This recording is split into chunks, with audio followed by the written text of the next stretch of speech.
No need to adjust your eyes. What you see on your screen is exactly true.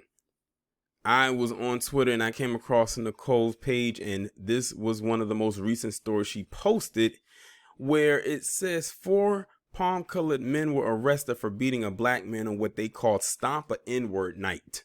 And when I read that Stomp a N-word night, it reminded me of The Purge. You know, in the movie The Purge, they legalized crime of any form for one night, for a few hours. And this is what this just immediately reminded me of. But it's something that's going to stick out to you, that stuck out to me when I first learned about this. And if y'all hear some chimes, that's just my notifications. Four PC men have been arrested after being accused of beating a black man at a local bar in Pennsylvania. According to the Sharon Herald, four white men have been hit with charges including conspiracy to commit aggravated assault and reckless endangerment after they were accused of beating a black man at a local bar in Mercy Country, or is that Mercy? I guess that's Mercy County, Pennsylvania. The four white men are Thomas Boyer II, and I'm trying to make sure I'm reading this correctly because I don't know how they wrote this up. Anyway, it says the four white men, Thomas L. Boyer II and Casey Thomas Boyer, age 27, and the other one was 48. Y'all gotta forgive me. I don't know how they wrote this article, but let me skip down a little bit.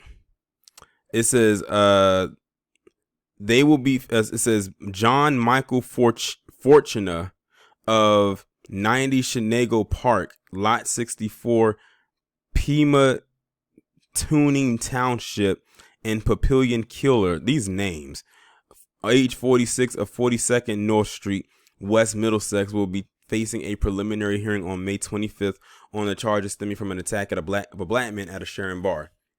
The men were charged nearly 2 weeks ago with ethnic intimidation, aggravated assault, conspiracy to commit aggravated assault, riot, and reckless endangerment.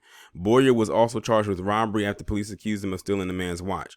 The police department in Sharon stated that police officers responded to a report of a fight after midnight on April 29th at the Marigold Bar, which is located at 38 North Main Avenue. When the officers arrived, they saw the four men leaving the premises on their motorcycle. In a criminal complaint, police officers said that according to two witnesses, video surveillance images, and the victim's account, it points to the four white men attacking the victim. The victim sustained several injuries, including a cut on his hand and bruising to his face. The victim could not remember his correct address and was unable to say his social security number. He was treated at a hospital for a concussion and other injuries. The victim stated to the police officer that he did not know the four men that assaulted him. One of the men blocked his path when he tried to use the bathroom. When that took place, it started an altercation, and he was attacked and knocked down by the white men. Witnesses also told police officers that they heard the four men using racial slurs, and one witness reported him hearing one of the men say, "Looks like it's going to be Stop a N-word night." Notice that out of all the charges that was listed that these individuals are getting, not one hate crime charge was there. The closest thing that they had there was ethnic intimidation, but that's not considered a hate crime. That's like the misdemeanor version of that. Like, no, because ethnic intimidation, that's just like, just calling someone, that's them, they call them a slur, but they don't deem it as a hate crime. But there's no hate crime charge there. And I was reading just to be sure, because I didn't want to jump the gun, but they did not get that. None of those PC pigs, not one hate crime charge for what they did to this man. And he could have died. And look at how far back it happened. It happened about a month ago, almost a month ago.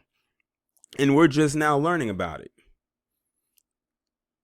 Now, had this been the Asian American community, we would have known about this almost immediately. And they would have had a hate crime charge plastered all over this for sure. Like I said, we as black people in this establishment, we don't have any protection. That's why they continue to do the things. But let me tell you something right now. We're going to have to start carrying protection if it comes down to it. Because, and I think reason why a lot of black people are scared to have protection is because they see what happens when we protect ourselves. Look at what happened with the with the Dunkin' Donuts manager down in Florida. He punches a guy that calls an N-word. He falls back and he hits his head on the floor, getting him a concussion. He dies from it, and the manager gets consequences. Or the man out in Oklahoma who was just protecting his business from an intruder, he shoots and he kills the man on accident. He didn't realize he had killed him, and he gets put in jail and has felony charges put onto him. So that's why some black people be scared to defend themselves, because it's like it's a double-edged sword. It's a damn if you do, damn if you don't type of situation. It's like if you don't defend yourself, you're gonna die probably, and if you do defend yourself, they're gonna hem you up. So it's like, now you can see why Gavin Long and Michael Johnson and Christopher Dorner, they just went out in a blaze of glory. They were like, look, they gonna get me anyway, so I'm gonna take some of them out with me.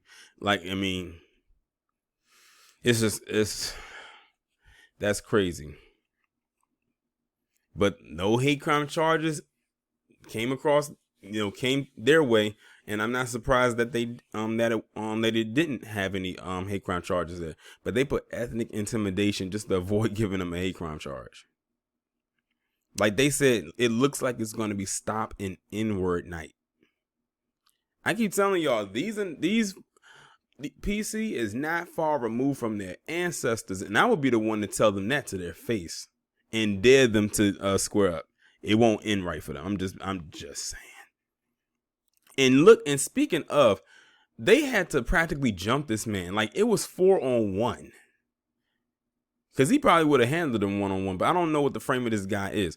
Like, it was 4-on-1. It wasn't even a fair fight. Like, they literally jumped this guy. That just shows you how cowardice they really are. They got to travel in packs and then come in on you like you're the prey. Like I said, that's all the more reason why you got to protect yourself, because if they ain't going to fight fair, I know I'm not either. And we know many of them don't like to fight fair. They like to fight dirty. Well, hey, it just be us fighting dirty each other. Just the difference between you and I. Well, I'm not going to say it on here, but I think y'all get the gist of it. All I'm going to say is this to the black people out there. Y'all just got to arm yourselves. And sometimes, like in certain states, they have like strict gun laws. You're going to have to find a workaround or something. Carry, I don't know, a knife, a blade, a taser, something. Because violence in this climate is what the vast majority of them understand. And you're going to have to meet them where they at. And hopefully you'll be the last one standing. And on that note, I'm going to go ahead to end the video. Y'all let me know what y'all think down in the comments, and I'll talk to you in the next one.